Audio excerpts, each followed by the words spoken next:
ఆ రోజు ఈ బిల్లును సపోర్ట్ చేసి యాక్ట్ తీసుకురావడం చేసిన ఈ తెలుగుదేశం పార్టీ, ఈ చంద్రబాబు నాయుడే ప్రతిపక్ష నాయకుడు, ఆ పార్టీ నాయకుడు, శాసనసభలో ఆ రోజు లేడు, కానీ తనే తన నాయకుడు. ఈరోజు ఇది ఎట్లిస్తాడు? ఈ దిగజారుడుతనం దేనికి? ఇంత అబద్ధాలు ఎందుకు ప్రచారం చేస్తున్నాడు? మరి ఒకవేళ నిజంగా తన ల్యాండ్ టైటిలింగ్ యాక్ట్ అనేది అది డేంజరస్ ఇది అనుకుంటే 2019 ఆ బిల్లు పెట్టినప్పుడు ఎందుకు సపోర్ట్ చేశారు?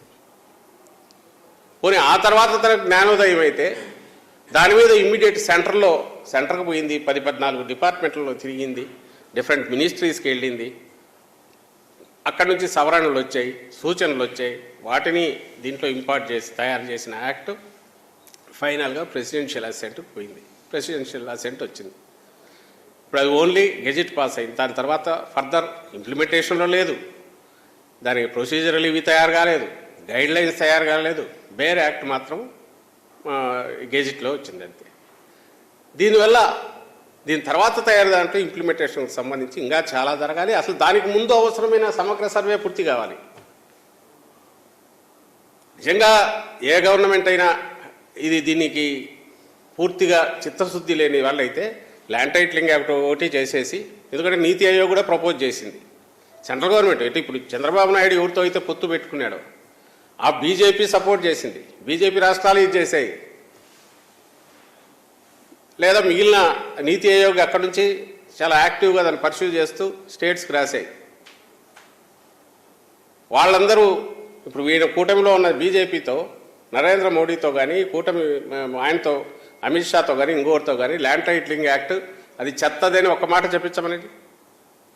దానికి అడ్వర్టైజ్మెంట్ ఎందుకు? కోట్లు ఖర్చు పెట్టి ఎవడైనా ఎన్నికల దగ్గర వస్తే ఏం యాడ్స్ ఇస్తారండి? నువ్వేం చేస్తావో ఇచ్చుకుంటాడు. ఇన్ని కోట్లు ఖర్చు పెట్టి ఒక అబద్ధాన్ని నిజం చేయాలని చెప్పి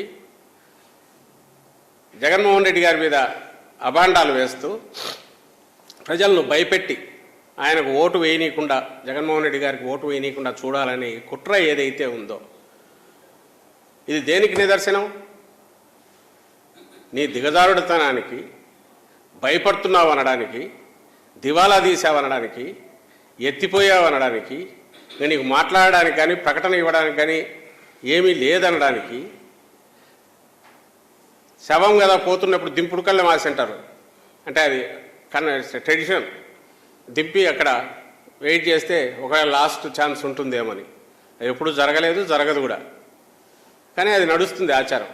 అట్లా నీ శవం ఊరేగింపు ఏదైతే ఉందో దాంట్లో ఆఖరణ దింపుడు కళ్ళ మాసలాగా అడ్డంగా, అసహ్యంగా, ఓ రాజకీయ పార్టీ కాదు, సివిలైజ్డ్ నాగరికమైన సమాజంలో ఉండే ఒక వ్యక్తి కూడా ఎవడు చేయకూడని దిగజారుడు, నీచమైన, పైశాచికమైన పని చంద్రబాబు ఈ కోట్లు ఖర్చు పెట్టి చేశాడు ఈరోజు.